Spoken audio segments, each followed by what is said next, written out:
now. I come. Hands up!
What's going on, guys? It's Slim. We have less than 24 hours left before PoE goes live, and the hype can't be any more real.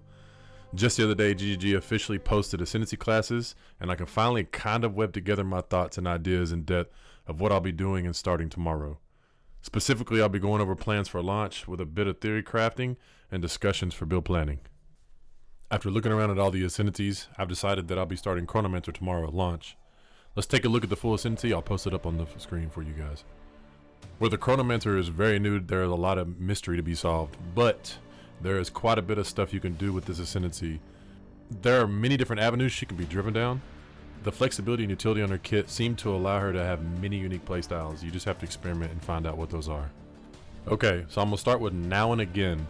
Skills have 33% chance to not consume a cooldown when used, allowing you to sometimes cast multiple of the same skill over and over. This node looks like it could cook up some really crazy situations for burst damage if RNG is on your side. Number 2, Unbound Encore, granting you the skill Time Snap, a skill allowing you to reset all cooldowns of the other skills you have on your hotbar.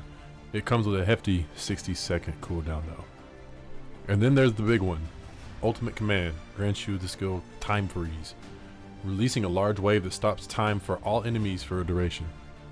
And then there's Footprints in the Sand, grants Temporal Rift, passively leaves after images of your recent past, allowing you to reverse time back to a previous time.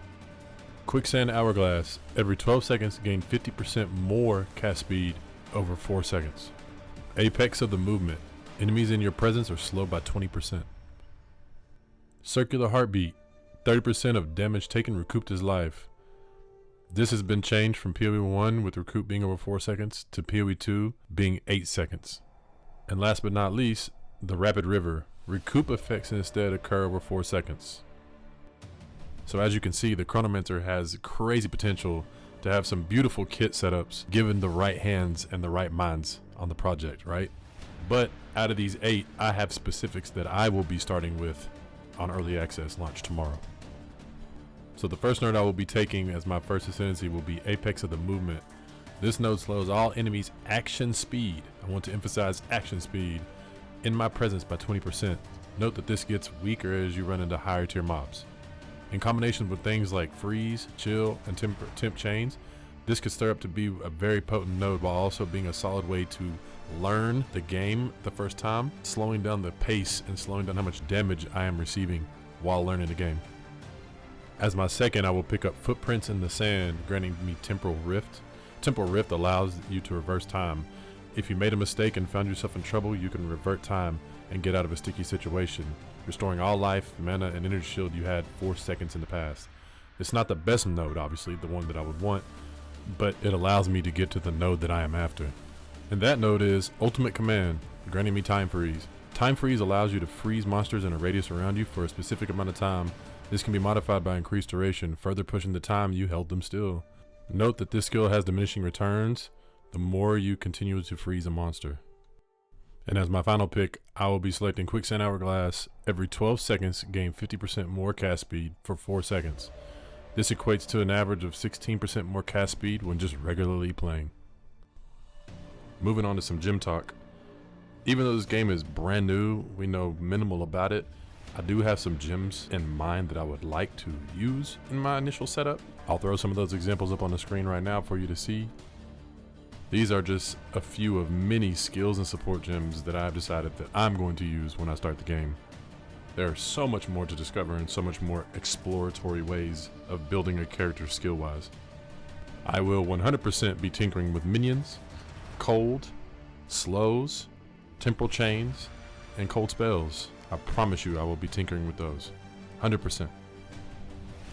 And last but not least, considering we only have about 50% of the passive tree overall, unveiled, these are some of the things that I've spotted that I will try to incorporate, I will be trying to use and trying to implement in my build as the first playthrough.